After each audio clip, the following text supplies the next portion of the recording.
In this video, I am going to explain the Consolidate feature.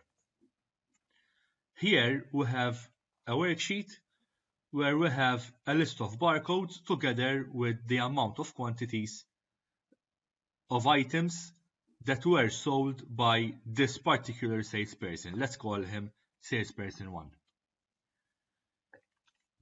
In sheet 2, we have another sheet exactly the same. This time it's for the sales carried out by salesperson 2. We have the list of barcodes, which are exactly the same like the previous sheet, but the quantities are different.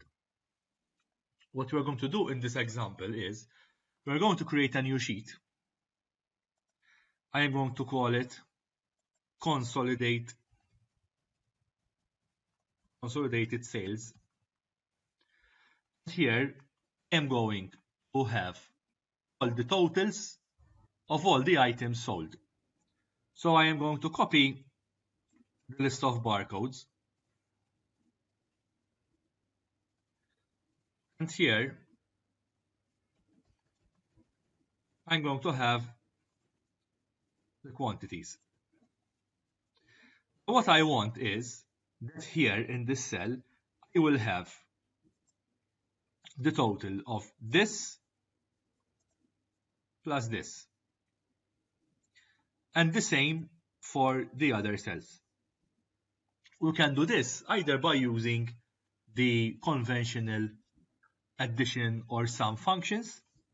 However, Excel provides us with the Consolidate function as well.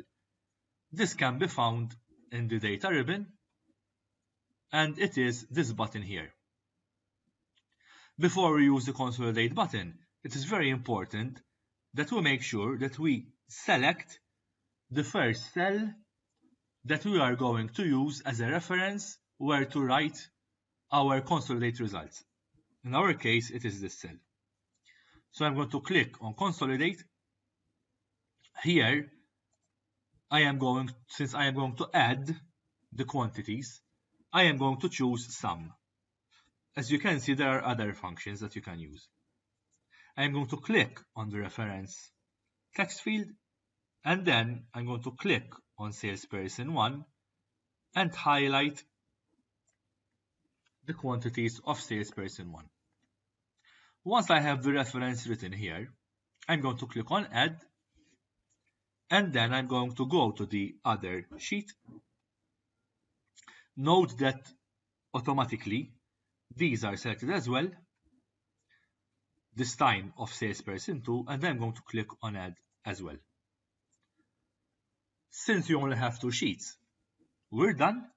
So I am going to click on OK.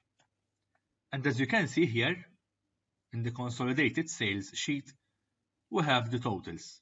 Note that, for example, 304 plus 295 is equal to 599. And the same applies for the rest of the rows.